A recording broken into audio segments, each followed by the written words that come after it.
On a tendance à voir une mutation génétique comme une erreur, un bug dans le programme de la vie. Et si je vous disais que ces erreurs sont en fait le moteur même de l'évolution? Aujourd'hui, on va voir comment de toutes petites coquilles dans notre ADN ont littéralement sculpté l'histoire de l'humanité. Ça a l'air un peu fou, dit comme ça, non? Une seule petite lettre qui change dans notre code génétique et paf, le destin de notre espèce est modifié. Eh bien, ce n'est pas de la science-fiction.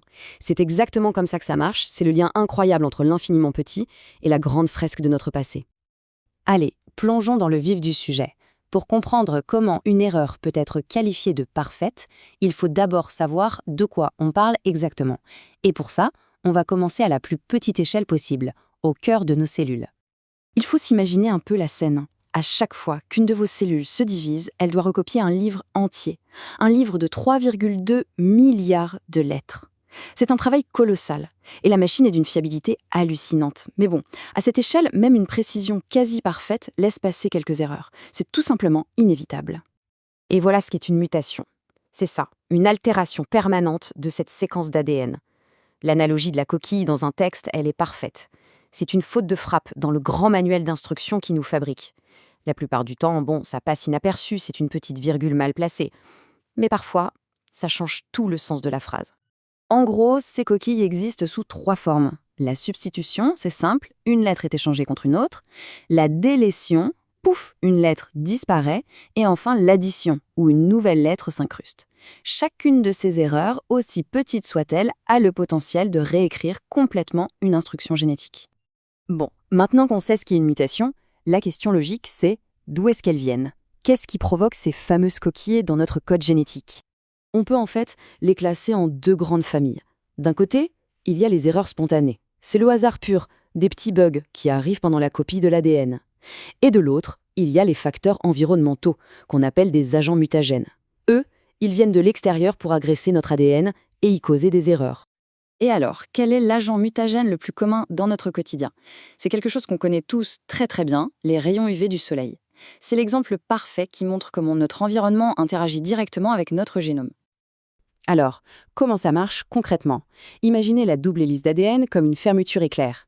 Les rayons UV peuvent agir comme un coup de chaud qui va souder 2 dents de la fermeture l'une à l'autre. Ça crée un nœud, un blocage. Et si la cellule n'arrive pas à réparer ce dégât, eh bien la mutation devient permanente. Mais attention, c'est là qu'il y a une distinction absolument cruciale à faire. Toutes les mutations n'ont pas le même destin. Celles qui touchent les cellules de notre corps, disons notre peau, elles meurent avec nous, elles ne sont pas transmises. Mais celles qui touchent les cellules reproductrices, les spermatozoïdes et les ovules, elles peuvent être transmises à la génération suivante. Et ce sont ces mutations-là, les mutations germinales, qui sont la véritable matière première de l'évolution. C'est là que tout se joue. Allez, on change complètement d'échelle. On passe de la cellule unique à des dizaines de milliers d'années dans le passé. On va voir comment ces mutations héritées permettent aujourd'hui aux scientifiques de jouer les détectives du génome et de lire des histoires qu'on pensait oubliées à jamais. Le processus en lui-même est juste incroyable.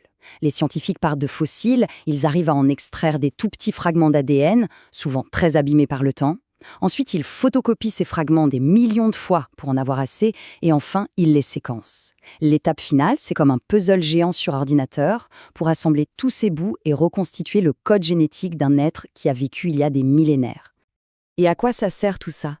Eh bien, en comparant ces génomes anciens avec les nôtres aujourd'hui, on peut y déceler des traces de métissage très anciens.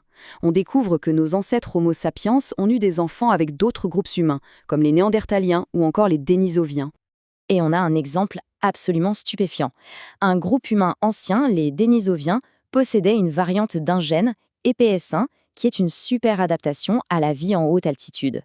Des dizaines de milliers d'années plus tard, on retrouve cette même variante, quasiment identique, chez les Tibétains modernes.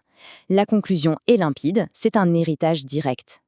Et quel est cet avantage concrètement? En altitude, le corps a tendance à produire plus de globules rouges pour compenser le manque d'oxygène. Le problème, c'est que ça épaissit le sang, ce qui est dangereux. Eh bien, cette mutation empêche cette surproduction. Elle permet de mieux utiliser le peu d'oxygène disponible sans les effets secondaires. C'est un véritable super-pouvoir, hérité de nos lointains cousins disparus. Passons à un autre exemple, beaucoup plus récent et qui touche plus d'un tiers de l'humanité aujourd'hui. C'est un cas d'école qui montre comment une mutation peut être directement liée à une révolution culturelle. C'est un fait assez contre-intuitif. Pendant la quasi-totalité de notre histoire, la norme pour un adulte humain, c'était d'être intolérant au lactose. Cette capacité à digérer le lait, que beaucoup d'entre nous considèrent comme normale, c'est en fait une adaptation très très récente à l'échelle de l'évolution. Le déroulé des événements est fascinant. Ça commence il y a 10 000 ans, avec l'invention de l'élevage. Mais attention, ce n'est que des milliers d'années plus tard que la mutation qui permet de digérer le lait apparaît et commence à se répandre. Et aujourd'hui, on la retrouve principalement là où il y a une longue tradition d'élevage laitier. Et cette répartition, elle est tout sauf uniforme. Rien qu'en France, c'est flagrant. En Normandie, grande région d'élevage, près de 90% de la population peut digérer le lait à l'âge adulte. On va en Corse et là, on tombe à 35%. Une telle différence, ça crie qu'il y a un facteur environnemental très fort qui a favorisé la mutation à un endroit, mais pas à l'autre. Et la clé de l'énigme, c'est la vitamine D. Notre corps en fabrique avec le soleil, mais dans le nord de l'Europe, le soleil, il n'y en a pas beaucoup. Or, le lait est une source incroyable de vitamine D. Pour ces premiers éleveurs du Nord, pouvoir digérer le lait, ce n'était pas juste pratique, c'était un avantage de survie immense qui protégeait notamment les enfants du rachitisme. La sélection naturelle a fait le reste. Donc, pour résumer, l'idée est simple mais vraiment puissante. Les mutations, ce sont des erreurs au hasard, c'est le carburant brut du changement. Mais c'est l'environnement, via la sélection naturelle, qui va trier et choisir les mutations gagnantes, celles qui donnent un avantage à un endroit et à un moment donné. Et toute cette histoire, elle est écrite en nous, dans notre propre ADN. De la simple coquille dans une cellule aux grandes adaptations de notre espèce, la mutation est vraiment le fil rouge de notre histoire. Nos gènes, ce n'est pas juste un livre qui raconte notre passé, c'est une histoire qui continue de s'écrire, en ce moment même. La vraie question, c'est de savoir quel sera le prochain chapitre.